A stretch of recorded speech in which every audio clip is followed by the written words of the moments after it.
So this one's from your mailbag as well. Do you think the Jerry Jeudy extension impacted the Amari Cooper negotiations at all? I do. I don't think it's the number one thing, right? I think it's the rocketing receiver contracts. Cooper watches Jefferson signed for 35 million and Waddle signed for a ton of money, right?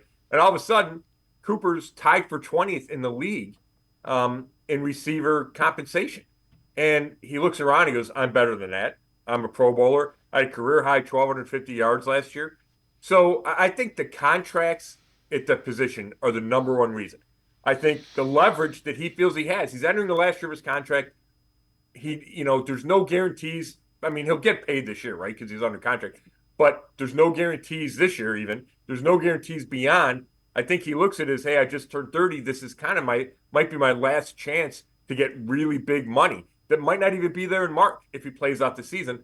So I think those are the biggest factors.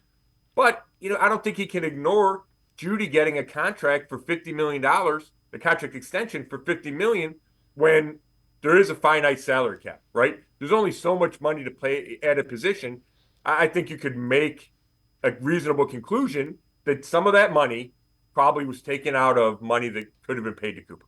Well, the other thing I would imagine is Andrew Berry, if you knew the wide receiver market was going to blow up, he had a pretty good idea that's why he signed him to the extension. You had to realize that at some point you're going to have to deal with Amari Cooper. I don't think this is a surprise to Andrew Berry. Yeah, I mean, you're probably right. I do think the hope was that he played out the fifth year and then they'd figure it out, right? I mean, and maybe that still is the hope. Maybe Berry says, hey, he's under contract for this year. He's not going to not play this year, right? And you're talking about leverage. Maybe the Browns feel they have the leverage and they hold the cards. Now, that could get tricky, like I mentioned, could create animosity. You don't want that. So I think the Browns hoped that his contract would play out. Like, it happens all the time with free agents. Not everybody gets an extension, right? But Cooper, I think, is so valuable that he feels like he can stake his claim to one, and the Browns might have to cave.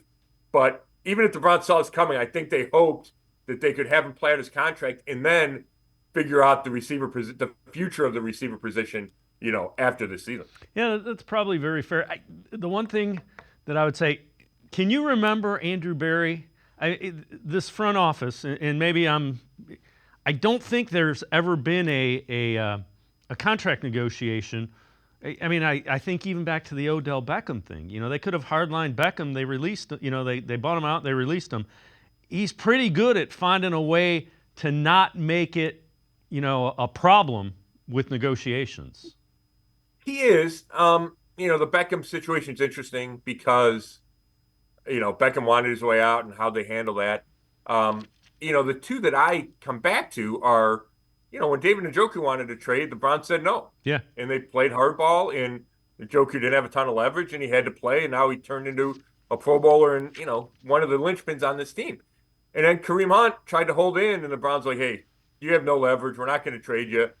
And, Hunt went back to work. So I feel like this is slightly different because Cooper has more leverage than those other guys. He has more value to the team than those other examples.